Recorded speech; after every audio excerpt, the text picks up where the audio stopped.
बहुत महत्वपूर्ण कार्यक्रम में मेरे साथ मंच पर उपस्थित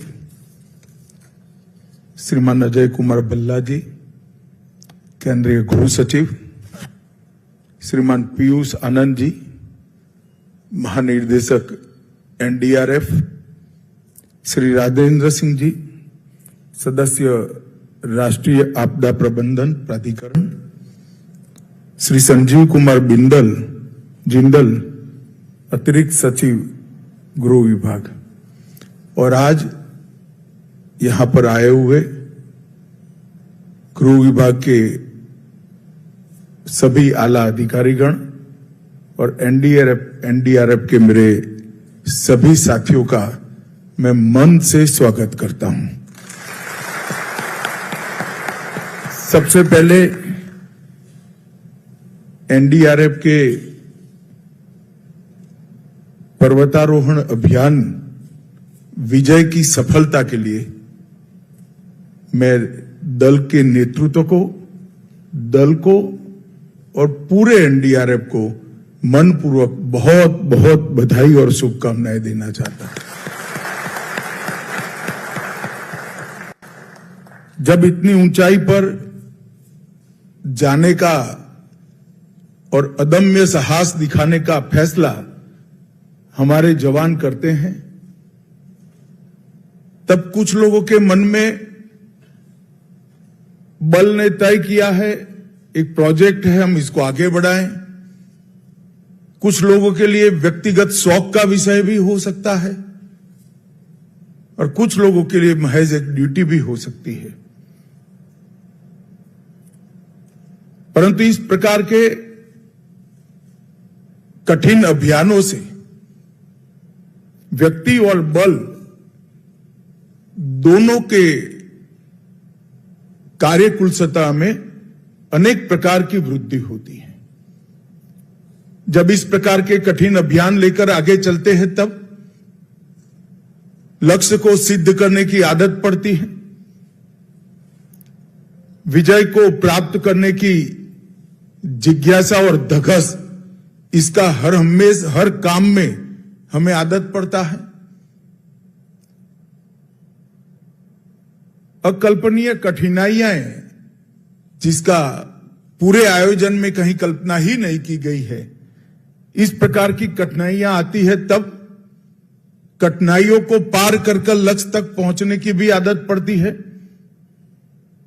और मित्रों, मैं आज बहुत युवा साथी मेरे खड़े हैं, बैठे हैं, इस सभी को कहना चाहता हूं, विजय की आदत ही व्यक्ति और बल दोनों को महान बनाती है।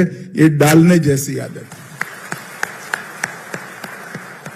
और मेरा व्यक्तिगत अनुभव है कि जीवन में जब भी किसी भी प्रकार का संकट आता है तभी ईश्वर पर हमारी श्रद्धा अटूट हो जाती है और संकट के बाद भी हम एक परम शक्ति के साथ अपने आप को जुड़े हुए महसूस करते हैं।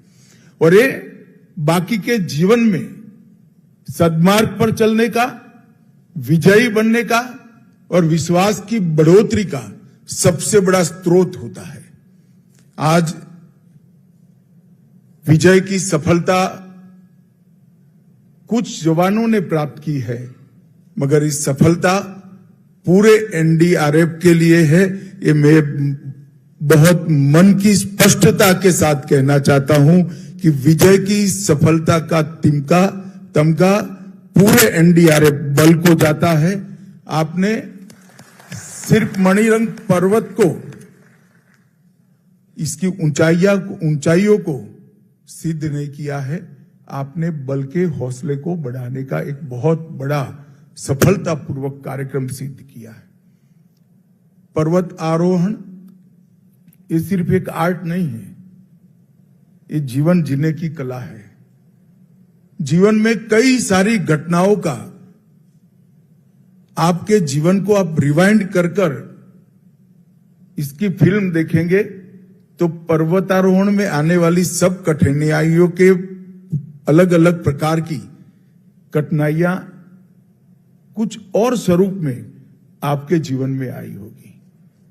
ये कला अगर सिद्धहस्त कर लेते हैं तो अपने आप आगे के जीवन के लिए बहुत बड़ा एक शिक्षा का माध्यम होता है। इसलिए मैं आज 35 जवान जो गए थे, वो 35 जवान और बल के प्रतीक के रूप में श्री पीयूष आनंद जी को बहुत बहुत बधाई देता हूं। और मैं मानता हूं कि 21,625 फीट पर मणिरंग पर्वत पर जब आपने तिरंगा फहराया, ये बल के लिए बहुत बड़ी सिद्धि का परिचायक रहा है। मित्रों, एक मिनट की जो सफलता होती है, जिस पल आपने तिरंगा और बल का झंडा वहां फहराया होगा, वो 1 मिनट के लिए कितना सारा संघर्ष किया है आपने, वो आप जानते हो। यही हमें सीख देता है कि सफलता के सर्वोच्च शिखर पर जाना है तो पूरा जीवन सातत्यपूर्ण तरीके से लक्ष्य के पीछे लगे रहना पड़ता है, तब जाकर सफलता मिलती है। आज एनडीआरएफ 10 साल से एनडीआरएफ में कहीं पर भी आपदा आती है, न केवल देश, दुनिया भर में कहीं पर भी आपदा आती है तो देश और दुनिया के लोग एनडीआरएफ की ओर देखते हैं। और कितने भी विपरीत सरकमटेंसेस हो, एनडीआरएफ के ड्रेस में जवान अगर वहां खड़ा है तो आपदा में फंसे हैं, उनका भी हौसला अनेक गुना बढ़ जाता है। जिस प्रकार से ये पर्वत पर विजय पाने के लिए 35 जवानों ने पल पल जागरूकता के साथ अपने आप को लक्ष्य के साथ जोड़कर ये सिद्धि प्राप्त की, इसी प्रकार से हमारे बल को जीरो कैजुअलिटी के लक्ष्य के साथ हमने जोड़ना चाहिए। एक जमाना था जब भारत में आपदा के मामले में बचाव का कोई दृष्टिकोण ही नहीं था। मुझे बरोबर याद है, उड़ीसा का जब साइक्लोन आया तब मैं भी वहां गया था, मेरे पार्टी के स्वयंसेवक के नाते। बचाव का कोई कंसेप्ट ही उस वक्त नहीं था। बहुत आला अफसरों से मेरी बात हुई थी। सिर्फ राहत केंद्रित हमारी आपदा को निपटने की व्यवस्था थी।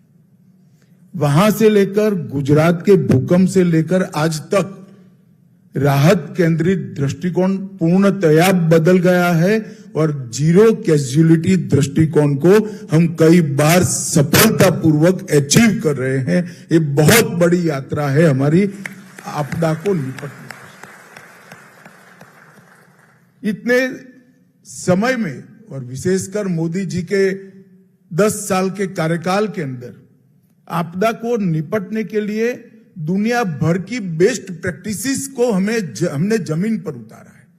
इसके लिए ट्रेनिंग, इसके लिए बल का हौसला बढ़ाना, बल को गठित करना, पर्याप्त मात्रा में संख्या की उपलब्धता कराना, इतने विशाल भूभाग वाले देश में हर जगह पे बल की जवानों की उपस्थिति करा देना और आपदा के आकलन के लिए एडवांस में ही इंफॉर्मेशन मिल जाए और लोगों को आगे ही बचा लिया जाए, इसके लिए एनडीएमए और एनडीआरएफ का एक बहुत विजयी गठजोड़ बनाने का काम ये 10 साल के अंदर हुआ है और इसके परिणाम भी हमें ढेर सारे मिले हैं। मित्रों, मैं कितने आपके अभियानों को गिना सकता हूं जिसने समग्र विश्व को आश्चर्यचकित किया है। ढेर सारे अभियानों में अभी मैं कच्छ गया था, जब वहां साइक्लोन आया, कच्छ के साइक्लोन के पहले गुजरात की टीम के साथ एनडीआरएफ और एसडीआरएफ के साथ मैंने वीडियो कॉन्फ्रेंस कर जीरो कैजुअलिटी का लक्ष्य रखा था और इतने बड़े साइक्लोन में एक भी व्यक्ति नहीं मरा, एक आवारा पशु की सिर्फ मृत्यु हुई। मैं मानता हूं ये बहुत बड़ा अचीवमेंट हमारा है, मगर अचीवमेंट संतुष्टि का कारण कभी नहीं बनना चाहिए। अचीवमेंट आगे और कठिन लक्ष्य तय करने का कारण बनना चाहिए। टर्की हो या सीरिया, बिपोरजॉय हो या मिजोंग, रोपवे का इंसिडेंट हो या पर्वतारोहियों का बचाव हो, टनल का इंसिडेंट हो या जापान का ट्रिपल डिजास्टर या नेपाल का भूकंप, जहां पर भी एनडीआरएफ गया, एक अच्छी सुवास छोड़कर एनडीआरएफ वापिस आया है। और ये पूरे देश भर के लिए मैं मानता हूं कि बड़े गर्व की बात है। मित्रों, आने वाले दिनों में जलवायु परिवर्तन के कारण देश और दुनिया सभी जगह हिमस्खलन, भूस्खलन, बाढ़, साइक्लोन, ये सारे खतरे बढ़ने वाले, और हमें अपने आप को तैयार करना चाहिए। हमें अपने आप को इसके लिए विज्ञान का सहारा लेकर जीरो कैजुअलिटी के लक्ष्य को दृढ़ता के साथ आगे बढ़ाना चाहिए। अभी भी हमें कई सारे क्षेत्रों के अंदर अपनी कार्यकुशलता भी बढ़ानी है और परिणाम भी लाने हैं। जैसे जंगलों में लगती आग, मानव जीवन बच जाना एकमात्र उद्देश्य नहीं है हमारा। जंगलों का बचाव कैसे हो, हमें मालूम है कि गर्मियों में उपद्रव होता है, इसके पहले हम क्या ऐसा कर सकते हैं जिससे आग लगे ही नहीं। इस प्रकार की दुनिया भर में जितने एक्सपेरिमेंट हुए हैं, जितने प्रयोग हुए हैं, इसको हमें यहां जमीन पर उतारना पड़ेगा। बादल फटने से जो बाढ़ आती है, इसके लिए भी मुझे लगता है कि अभी अपने आप को और ज्यादा तैयार करने की जरूरत है। भारत सरकार ने एनडीआरएफ के लिए कोई कसर नहीं छोड़ी है। इसके विकास के लिए, इसके ट्रेनिंग के लिए, आधुनिक से आधुनिक साधनों को मुहैया कराने के लिए हमने बजट की ओर कभी नहीं देखा है, क्योंकि मैं मानता हूं कि भारत जैसे देश ने एक ऐसा बल बनाना चाहिए जो समग्र विश्व में इस क्षेत्र में सर्वप्रथम हो। वो लक्ष्य रखकर हमें आगे बढ़ना चाहिए, और ये आगे पर भी भारत सरकार के गृह विभाग का अभियान चालू रहेगा। प्रधानमंत्री जी स्वयं आपदा संरक्षण के लिए बहुत चिंतित भी रहते हैं और सजग भी है। वो हर हमेश जब गुजरात के मुख्यमंत्री थे तब से इन्होंने कच्छ के भूकंप के बाद इसकी चिंता करने की शुरुआत की थी और ढेर सारे काम करे हैं। इसी का परिणाम है कि मैं कंपैरेटिव अगर बात करता हूं तो 2004 से 14 में टोटल आपदा राहत के लिए एसडीआरएफ, एनडीआरएफ दोनों मिलाकर 66,000 करोड़ का बजट देश भर में आवंटित हुआ 10 साल में, और 14 से 24 में 66,000 करोड़ से बढ़कर 2 लाख करोड़ खर्च हमने किया है। इसमें हमने क्षमता वृद्धि के लिए इन्वेस्ट भी किया। यही बताता है कि भारत सरकार की तैयारी कितनी है। इस तैयारी को भारत सरकार की जो इस क्षेत्र में महारत हासिल करने का जो लक्ष्य है, इसके लिए एनडीआरएफ ने भी अपने आप को तैयार करना पड़ेगा। डायल 112 हो, मौसम, मेघदूत, दामिनी ऐसी मोबाइल एप्लीकेशन हो या अर्ली वार्निंग की सिस्टम हो, हर तरह से आपके सपोर्ट में विज्ञान को खड़ा करने का काम नरेंद्र मोदी सरकार ने किया है। और आज जब आपने इतना बड़ा विजय प्राप्त करा है, तब मैं जरूर कहना चाहूंगा कि आप सभी लोग इस विजय के मौके पर आगे के लक्ष्य तैयार करें, समग्र बल के लक्ष्य तैयार करें, और जिस तरह से कठिन प्रयास कर इस लक्ष्य को मणिरंग पर्वत पर विजय का लक्ष्य प्राप्त किया है, इसी तरह हमारे बल के विजय को भी लक्ष्य पर भी आप लोग विजय प्राप्त करें। आज मैं यहां आया हूं तब आप लोगों को एक अच्छा समाचार भी देना चाहता हूं।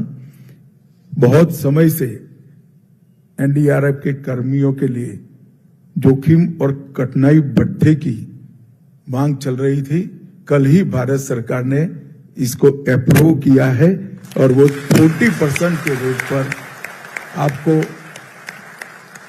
जोखिम और कठिनाई भत्ता 40% के रेट पर दिया जाएगा। और ये 16,000 एनडीआरएफ बचाव कर्मी जो हमारे हैं वो सबके लिए ये आनंद का विषय है। और आज मैं एक और बात भी कहना चाहता हूं कि हमने लगभग 6 माह पहले ही एक निर्णय किया है कि जितने भी आउटडोर इंडोर गेम हैं वो सभी गेम में राष्ट्रीय और अंतर्राष्ट्रीय जहां संभव है वहां अंतर्राष्ट्रीय प्रतियोगिता में हमारी सीएपीएफ की एक टीम हिस्सा लेगी। एक भी खेल ऐसा नहीं है जिसमें सीएपीएफ के जवान राष्ट्रीय खेलों में हिस्सा नहीं लेंगे। इसके लिए आईबी के डीआईबी की अध्यक्षता में एक कमेटी का गठन भी हो गया है। रोड मैप पूरा बन चुका है और कुछ ही समय में हम इसको अलग स्वरूप से आगे ले जाएंगे, क्योंकि इतना बड़ा बल अगर खेलने का मादा नहीं रखता है हमारे सीएपीएफ के जवानों के लिए खेल बहुत महत्वपूर्ण है। और खेल को हम संस्कार के रूप में सीएपीएफ में इंट्रोड्यूस करना चाहते हैं और स्टेबल भी करना चाहते हैं। तो इसके लिए आने वाले दिनों में भारत सरकार एक नया मॉडल बनाकर आप लोगों के सामने रखेगी। मुझे विश्वास है कि एनडीआरएफ के जवान भी, जैसे आप आज पर्वत आरोहण में विजय प्राप्त कर आए हो, ये खेलों में भी हिस्सा भी लेंगे और विजय भी होंगे।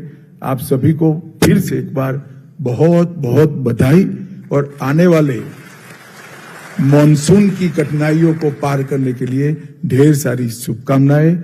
वंदे मातरम। भारत माता की जय।